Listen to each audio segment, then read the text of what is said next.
Ito yung ating R15 motor na recommended to hanggang 10 years old.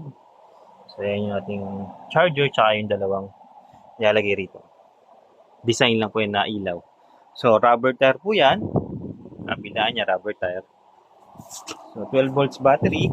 Nandito. 12 volts battery. Leather seat. Hand ribbon.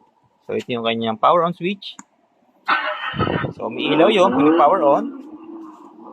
Yan, sa una, umiilaw din yan. So, saka yung sa likod. Yan, umiilaw din yan. So, mga music.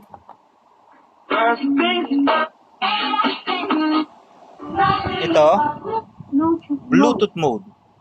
Babalik ko sa music. Music mode. Long press. Titigil. Stop. Pag long press ulit, tutunog ulit. Busina. USB port. Pwede yan. Basta MP3 song. USB mode. Music mode. So ito, forward. Gano. Sa gitna, neutral. So kahit i-throttle mo, hindi siya andar. Pag binaba mong ganon, throttle mo ulit. Backward naman siya. Pag inapaka mo to, brake to eh. Hindi mo siya gagana. Basta nakaapa ka dyan. So ayan yung ating R15 motor.